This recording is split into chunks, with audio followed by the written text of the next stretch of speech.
Welcome to Preparing for the Unexpected.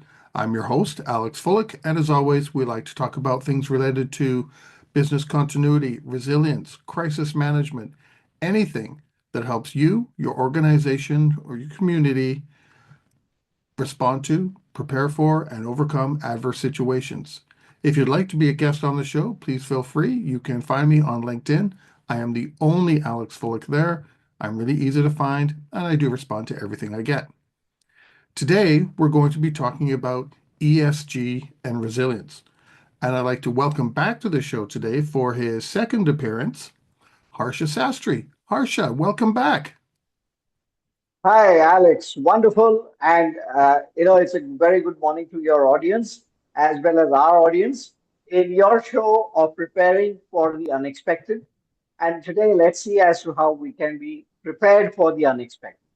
We will. We have an interesting topic, and I'm looking forward to hearing what you have to say about this. But let's have Absolutely.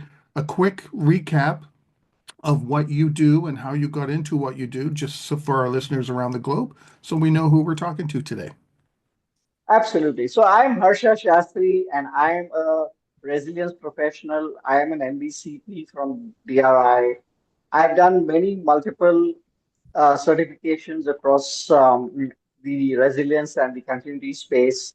I'm a Six Sigma black belt, and I'm also an ESG expert who has just been certified. So this is a brief about myself. I spent around 30 years in continuity and resilience, both systems DR and safety. So basically, I'm here to share with you insights from the ESG perspective and resilience, how they both get wedlocked and they go moving ahead. Well, let's jump straight into it. It's great. I'm glad to have you here, and thanks for reaching out about this, by the way. I know at the beginning I talk about if you would like to be a guest. Well, Harsha did reach out saying, "Hey, I'd like to talk about such and such." And what we're going to talk about today is ESG and resilience. So I'm really glad you reached out. So Absolutely. let's jump into it. What is ESG? Well, the basic thing that I would like to say is ESG. I have a special mnemonic for it. And as much as we all know that it is related to environment, social, and governance, I call ESG as the ethos, the solidarity, and the gratitude.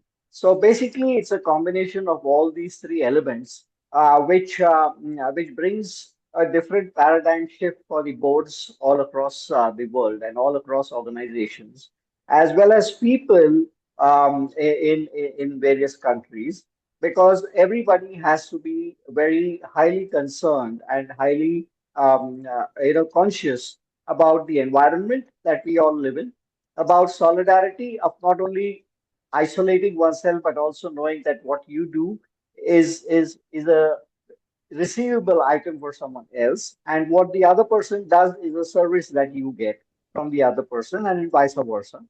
And at the same time, when I don't use governance as the G and I say gratitude, it's all about giving back and ensuring that you thank everyone as every time.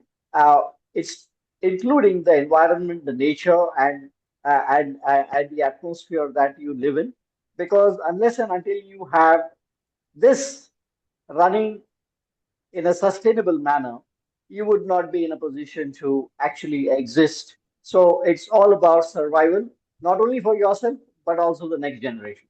So that's the way I like to say about ESG. Well, how about resilience? What does resilience mean to you? How do you define it? Well, resilience has multiple meanings. Ever since we had 2020, the pandemic, people defined resilience, in different forms, right? Right from people resilience to infrastructure resilience to continuity resilience. People also defined resilience as a piece of element which never fails, and people also defined resilience as a glitch cannot be avoided, but not knowing that there was a glitch is very important. But as I always say, that resilience from my point of view is not only about a glitch being noticed or being continuous, it's also about the stakeholders around you and ensuring that the environment which is all around you is also continuous. See, you may be continuous as an organization, you may be continuous as an individual, but there's a very important requirement for everything that is all around you to be also continuously available. If the weather is bad, it's not continuous. If you have a storm, it's not continuous. If you're not able to travel, if you're not having transportation, that's another disruption that you have. As much as all this is getting covered in various aspects of continuity and our pathway towards resilience, these are the environments and these are the atmospheric aspects which make you more strong and more sustainable. It's about taking care of the environmental factors, not restricted to carbon, but it's also extending itself to the way we behave, the way we educate people, the way we transact in society. And at the same time, what are those matrices that you look at in order to say that we as an organization are really, really sustainable, and continuous. So that is resilience. The I, next stage of resilience is ESG. I like that because a lot of times people describe resilience, it's this one or two lines, but you have a much wider view of what resilience is. It's not just one or two It's a things. wide picture. It's a long 70 picture. Yeah, yeah, much big picture. I like that. Now let's jump into the ESG. Why don't we talk Absolutely. about the first part, the environment? What is that, and can you explain what it entails? And then we'll look at a couple of examples. Yeah, okay. So, when you look at the environment today, as the journey had started off across generations that have seen the environment where disruptions were probably severe and people chose to take natural paths for resolving their issues. Today we have a lot of automation, a lot of information exhibits, and a lot of work that is being done by organizations, social organizations, as well as non-profit making organizations towards building in environmental resilience. Now, why has this happened? It's basically happened because as natural resources have started getting consumed, as modernization has evolved, as globalization has made the world a very small place, it has become important for the natural resources to be secure. At the same time, the environments which enable business to be successful, be continuous, be resilient, be sustainable are able to have this factor embedded in their business impact analysis. It's very important that the environmental factors, just not your IT environment, just not your computing environment, just not your data backup environment. It's also about the nature within which you live. It's also about life under the water. It's also life on on the earth. It's also about life across. So it's basically enabling resources that are available, which are deemed to be scarce, to be secured, to be utilized resiliently in order to be a resilient organization. Well, let's An organization may have a lot of profits. So it doesn't mean that those profits can just be spent right. because you have the power to buy resources. No, you need to have economics in every step, in every thought. That is important. Yes. Well, let's look at some of the examples. Harsha gave me a nice chart here with all kinds of different aspects and examples that fall under E, S, and G. So let's look at a couple of the examples that fall under environment, And the first one is the financing environment impact. What's meant by Yeah, that? absolutely. So, Alex, first of all, ESG is all about three things: planet, people, and profit, right? So, if the planet exists, the people will exist. If the people will exist, the profit will exist. People may argue that profit can exist without people and without the planet, but I don't think that situation will ever occur because you won't have any customers to buy your services if people don't exist. You won't have anyone around you if the planet doesn't exist. Hence, it's a very important thing that all organizations, all boards start looking at planet, people, and profits as the three important elements to enable the environment, social, and the governance. Now, the point that I'm trying to say is when you look at it from a point of view of finance, it's absolutely important. The moment it comes, we talk about finance, it's about impact assessment. The moment you talk about impact assessment, you realize that you get a valuation of what it is important. What are the things that are very important to you? What are those services that are very critical for you?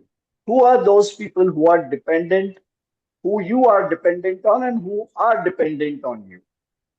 What are the expectations of your various stakeholders? How are your investors looking at you? What are the various aspects that people are going to start considering before buying a product that you deliver? It's not that you can deliver, you can produce whatever you feel and people are going to buy today. No, people are conscious about how am I receiving that product? Do I know how am I supposed to dispose that product after it is obsolete? Or is it going to be lying down as a piece of junk and I don't know how to scrap it? So that those are the aspects that ESG is trying to address. For example, you may have a toothbrush. The toothbrush might be of wood, but the bristles on top of it, probably you need to think about a way in which they are disposable, they can get converted to manure so that it goes back to the environment and it is not plastic waste that is lying all around the place. So that is one of the thought processes as an example people will need to start thinking of from a financing the product. The second aspect that people have to think when they are relating it to finance is about building products which are designed for Six Sigma. When you're talking of Six Sigma, it's about measurement. But when you're talking of design for Six Sigma, it's about taking the customer perspective and building the product. So when you're taking the customer perspective and building the product, one of the perspectives the customer is talking about is how are you going to sustain yourself? How are you going to bring in ESG factors in your products? How are you going to integrate and give me benefits of ESG financing? How are you going to ensure that you give back to the society and me as a consumer the capabilities and the benefits of being an ESG compliant individual, ESG compliant organization, and an ESG compliant global citizen, I should say so. So these are thought processes that organizations are running towards. So investors may also start looking at these factors to boost investment into green bonds. People may also look at encouraging organizations who are looking at environmental initiatives and environmental products which are more capable of achieving sustainable goals. Investors will start looking at how how their money which is invested is being utilized for a future growth market which is in the ESG space. It's a very simple thing that if I want to grow today with a futuristic perspective of being ESG compliant, I need to start thinking of a product which is going to save fuel, which is going to have lesser carbon emission, which is going to ensure that the people who handle that product are going to be more safe. The society at large is going to be in a position to dispose that product after utilization in a proper way. Am I packaging and distributing that product in in cartons, or am I distributing them in that type of material which is consumable by nature? Mhm. So these are the factors where the financing aspects, where the equity aspects, where the investors are going to start looking at. So the boards have to define as to what is their strategy of ESG investing. How are they going to procure finance through those initiatives which are ESG inclined? How Right. are they going to reduce the interest rates that they are paying for a better margin and a better profitability because their investments are going into ESG initiatives? So these are the thought processes that need to start ticking inside boards through specialized committees and specialized people, rather than just having a motherhood Right. statement that we are engaged in ESG activity and only try to say that we have saved a few watts of power. That is not going to work because there is going to be much more than just saving power, which is going to be Right. remaining. So these are the factors from a financing point of On that note, we've come to the end of our first segment. We are talking with Harsha Sastry today about ESG and resilience, and we will be right back. If you liked that video, thumbs up. If you didn't like that video, thumbs down. But leave me a message and let me know your thoughts. Of course, don't forget to subscribe. And in the meantime, stay prepared, everybody.